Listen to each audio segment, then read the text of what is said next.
I don't know if you guys have been like me and you've been scrolling through Twitter and scrolling through the internet and just watching videos and pictures over and over again of Manchester United win a trophy, Ten Hag dancing, Ten Hag smiling, the Manchester United players smiling. It feels so good to watch United with a smile on my face. I almost feel emotional how happy I am. It's been so long since we won a trophy, and the first trophy in 6 years. It makes me want to cry when you see a player like that, Weghorst, who a year ago was getting relegated with Burnley, and if you'd said to him he was going to win a trophy at Man United and be integral in the final, he wouldn't have believed you. 6 months ago we were losing 4-0 to Brentford, and it almost felt like the season was over before it began. I never would imagine that we would be where we are right now. And to not win a trophy in 6 years and now to win a trophy, it's special. It means a lot, and it's a sign of progress. It's a sign of what Ten Hag's doing is good, but it's also confidence that United can take forward, saying, you know what, we can win trophies, because we've had finals under Ollie and we didn't bring any trophies home. And in today's video, we're going to talk about 5 things we learned from Manchester United 2, Newcastle 0 in the Carabao Cup. 5 things we've learned on Manchester United's Cup journey. And the first thing, well, I'm going to get to the first thing in a second, but before I even get into the first thing that we learned, I love how Ten Hag in his press conference is talking about the West Ham game, talking about this, talking about that. It's all about winning for Erik Ten Hag. It's all about, no, we've got West Ham next. We're going to enjoy this win, but we've got to prepare for West Ham Wednesday. He doesn't just want the Carabao Cup. He wants 2-3 trophies. Ten Hag said to the Man United players, you're not having a trophy parade for winning the Carabao Cup. You've got to win 2 trophies to have a title parade. That's Ten Hag's mentality. United faithfuls tweeted this: 3 games in and just 7 days against Leicester, Barcelona and Newcastle, and Ten Hag didn't complain. So 3 games in just 7 days. He got the best out of his players and won all 3 games, conceding just 1 and scoring 7 and keeping 2 clean sheets. So Leicester, Barcelona, Newcastle, 3 massive games in 7 days. Conceded 1, scored 7. Erik Ten Hag, what a freaking manager. He deserves that trophy. He's unstoppable. And I tell you this now, we're going to get to the first thing we learned, is if the Glazers agree to a full sale, Man United is unstoppable. The first thing we've learned is those Glazers need to agree to a full sale, and United are unstoppable. I've never felt so sure in a manager as I felt in Erik Ten Hag. If they can agree to that full sale, they can get that full sale sorted, I truly believe Man United are back. We're on the way back. We've won a Carabao Cup. We're making good progress in the Premier League. We've got a good vibe. We've got a good squad.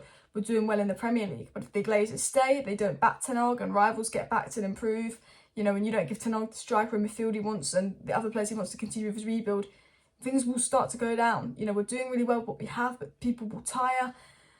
Legs will go. You need to invest in him. And I generally believe if the Glazers can just agree to a full sale, give it to Jim, give it to Qatar, I think Qatar would be better.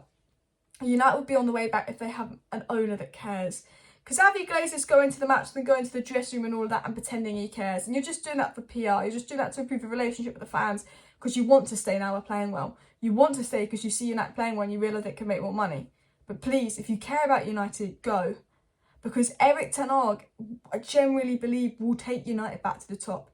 I've never felt so sure in a manager post Sir Alex Ferguson. Not only has he beaten Barcelona and won cup final, and it's just a finals manager. I mean, the mind games he played with Eddie Howe before the game, because Newcastle had a week's rest, fresher legs.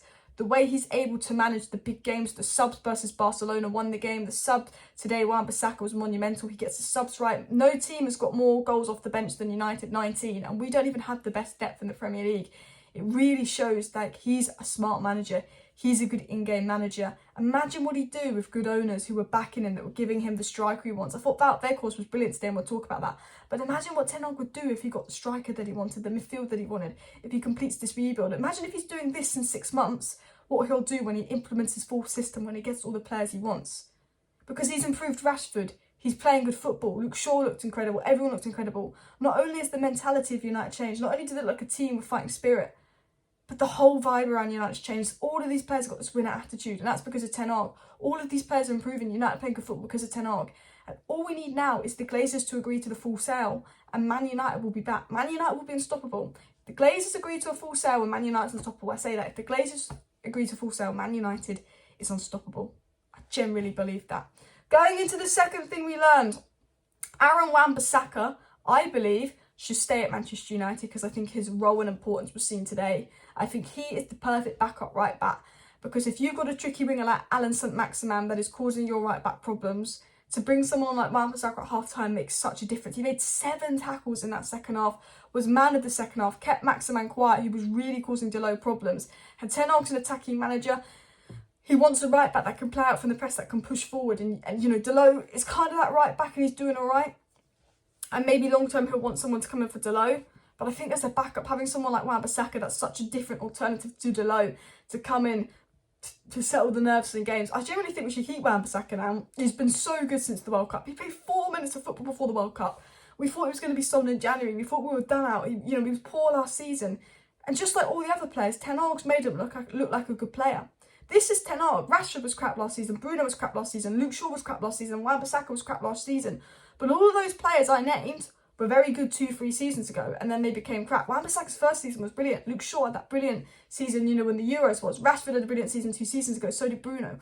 All 4 of those players were brilliant 2-3 seasons ago, and then they just came crap for a good year and a half under Ollie. And Ten Hag's brought back the good side of all those players. We buy players, and then they're good to begin with, then they go crap. And maybe it was, the poor system at the United, the neglecting of proper coaches under Ollie. But Ten Hag's brought them back to the best. Ten Hag gets the best out of players, and he's getting the best out of Wan-Bissaka. The third thing we learned is that we have a team again, and the team has spirit. Man United have a team again. I didn't want to say too much until we won a trophy. Once you win a trophy, you know it's a team. They've been doing well, they've been doing great, we've been seeing progress, but the fact that we've won a trophy for the first time in the last 6 years shows that this team is winners. We've got a team of winners. That's what I mean by the third thing we learned. We've got a team of winners. We know Martinez is a winner. We know Varane is a winner. We know Casemiro is a winner.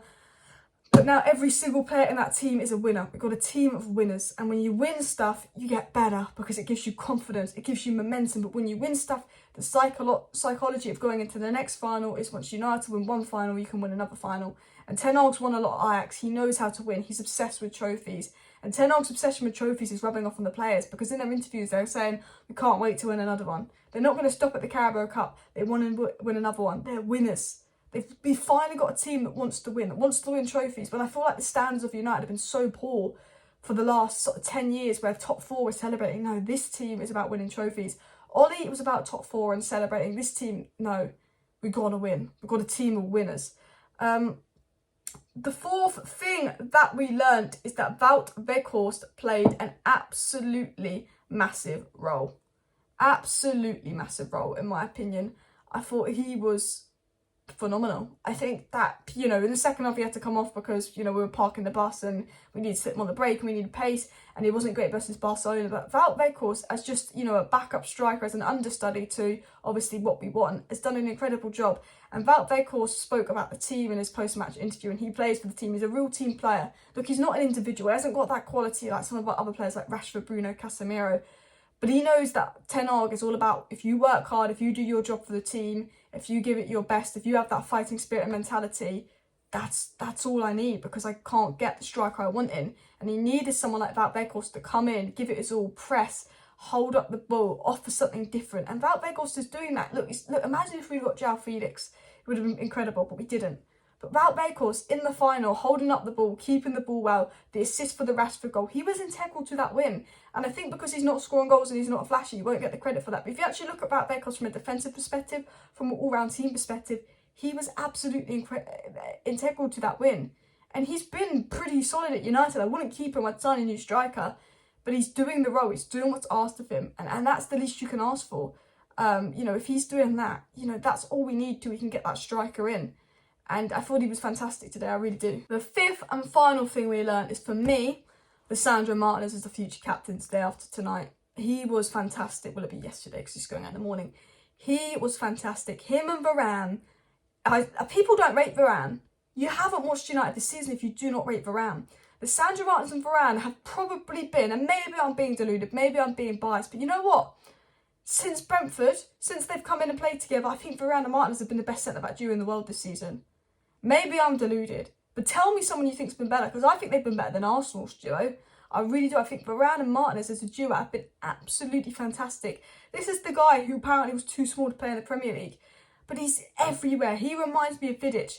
Martinez, when he's on the pitch, he wants to kill. He says he wants to kill. But what I love about Lisandro Martinez and why he's a future captain, his mentality, his spirit, his fight, his winning mentality. He's a mentality monster. He's a winner. He gives it all on the pitch. He's the type of guy that would die for his team. He would die for his team. I genuinely believe that. The way he puts his head everywhere, he's been kicked in the head 2-3 times. He's the guy after matches that's being bandaged up and putting his body on the line. He would risk being decapitated to stop the ball going in the net. Lisandro Martinez. He is just a different gravy. And I've just seen a lovely picture of Varane and Martinez lifting the trophy. And my freaking God, what a duo. I've never been this happy and this confident in centre-back pairing since Rio and Vidic. It's like after all this time, we've finally got our Rio and Vidic back. We've gone from Phil Jones to Chris Smalling to Lindelof to Maguire to Martinez and Varane. And Martinez, for me, is just the special one because we know what Varane can do, but Martinez is so good on the ball. He puts his body on the line. He's a monster. He's just a fighting spirit. I don't know how you can dislike Lisandro Martinez. I actually freaking love the guy. For me, he's the future captain of United. He's got the dog in him. He's got the beast in him. And I know exactly why Ten Hag wanted him. I know exactly why Ten Hag wanted Anthony as well because they all have that spirit. And him and Varane have brought me reassurance in the United defence for the first time since Rio and Vidic. You know when we're 2-0 up? I was nervy, but I was like, I said in my watch along, I don't think we'll concede 2 goals with Varane and Martinez. If that was Maguire or Lindelof, I don't know what to say. Varane and Martinez, they make me feel comfortable. Because Newcastle put us under a lot of pressure because we were losing it in midfield and we let Newcastle attack us way too much. And they still got a clean sheet after attack, blocks, bodies on the line. What a centre-back pairing. Now that was 5 things we learned from the Carabao Cup final, guys. Thought I would sort of dedicate this video to basically the Carabao Cup final. Basically saying I liked well. I thought the centre-backs were brilliant. Ten Hag's built a winning team. And I generally believe new owners, if they Glazers agree to full sale, we're unstoppable. We're unstoppable. Man United back if the Glazers agree to full sale. I'm telling you that now. Smash a like, smash and subscribe. We'll be live tonight to discuss the win with you guys and any news that comes out because I'm sure some news will come out. See you then. Bye.